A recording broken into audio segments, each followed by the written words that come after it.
Sindh secretariat board of revenue Karachi میں FGRF کے تحت شجرکاری مہم کے سلسلے میں پودے لگائے گئے، جس میں senior member board of revenue Baqa Ullah Unar, secretary land utilisation Qamar Raza Baloch, member R&S Ahmed Ali Shah, member RS&EP Ghulam Abbas Naich, secretary revenue Manzoor Ahmed Kanrani, chief inspector of stamp Wajid Ali Sheikh اور دیگر افسران و عہدیداران نے شرکت کی۔ اس موقع پر FGRF سمیت دیگر شعبہ جات کے اسلامی بھائی بھی موجود تھے۔ شخصیات نے پودے لگائے اور دعوت اسلامی کی دینی اور فلاحی خدمات کو سراہا۔ Senior member board of revenue Baqa Ullah انڑ نے مدنی خبروں کو اپنے تاثرات بھی دیے۔ ماشاءاللہ یہ ہمارے دوست ہر سیزن میں ہر سال آتے ہیں ہمارے پاس،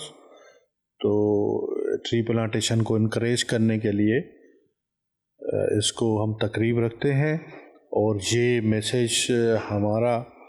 جو ہے وہ پورے سندھ میں، پورے پاکستان میں جانا چاہیے کہ آج کل جو ماحولیات کے حوالے سے ٹیمپریچر بڑھ رہا ہے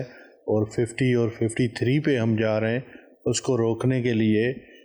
پوری سوسائٹی کو، پوری گورنمنٹ کو، ہر کلاس کو آگے آنا چاہیے